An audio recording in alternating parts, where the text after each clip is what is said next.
The training hall smelled like sweat and rubber mat, and the specific kind of male confidence that fills a room before it gets corrected. Naira stood at the back. She had been standing there for 6 minutes. No one had offered her a partner. At the front of the room, Instructor Vale, broad, credentialed, the kind of man who'd framed his certificates, clicked his remote. A holographic opponent materialized. Bipedal. Humanoid weight distribution. Armed. The Karath Disarm, he announced. Standard technique across 12 coalition academies. He demonstrated. Clean. Efficient. The kind of move that looks inevitable when someone who has never been in a real fight performs it on a projection that cannot improvise. The hologram dissolved. Perfect execution every time, Vale said, if the attacker cooperates. Naira said nothing. Kalen, standing beside her, not her partner, just the only person in the room who'd acknowledged her existence, turned slightly. He was made like a doorframe. Not the interesting kind of doorframe.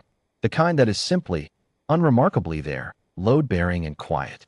You disagree, he said. It wasn't a question. I didn't say anything.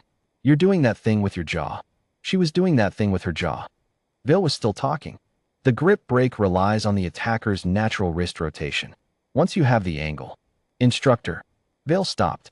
Naira moved through the room the way she always moved, like she was calculating load-bearing walls. 3 problems, she said. Can I? Vale's smile went exactly 1 degree tighter than it should have. By all means.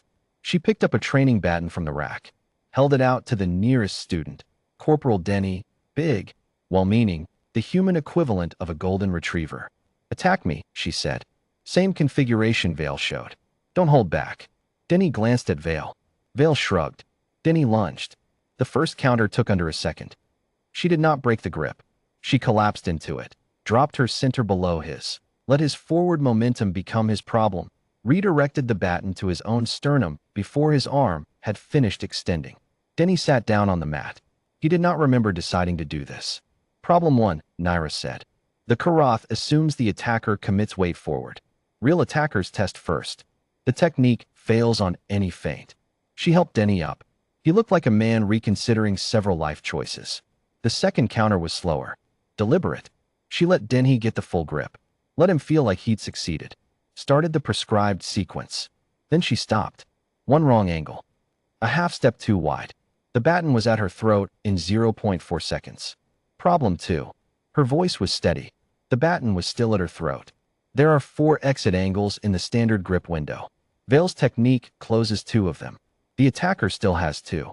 Most instructors don't train the counters to their own counters. She stepped out of it. Denny lowered the baton. He looked slightly haunted. Nobody was standing at the back of the room anymore. Kalen had migrated forward without noticing. He was aware of this only when Naira's gaze found him. Direct, briefly, the way you'd check a structural calculation, and moved on. He filed that away. Under. Things he did not know what to do with. The third counter she didn't demonstrate on Denny. She looked at Vale.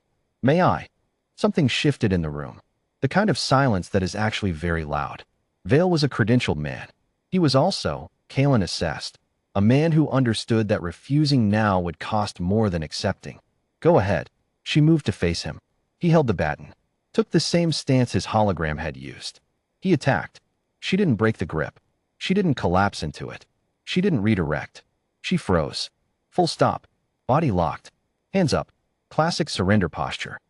Vale, trained to interpret compliance, started to adjust his grip to secure, and in the window that created, she stepped through the arc, borrowed the baton out of his loosening hand like taking an item off a shelf, and placed the grip in gently against his shoulder.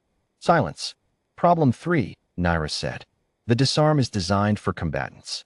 It reads aggression. It has no protocol for sudden submission. An attacker who understands your technique can weaponize your training against you. She offered the baton back. The Karath is a good technique, she said. It cost her something to say it charitably. The room could tell.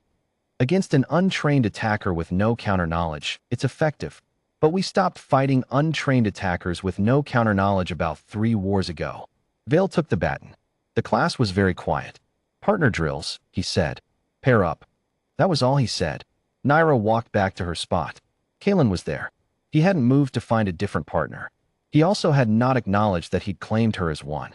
Technically, neither of them had spoken. Third counter, he said. Yes. You used it in actual deployment. She picked up a baton. I didn't say that. You didn't have to. She held the baton out to him. He took it.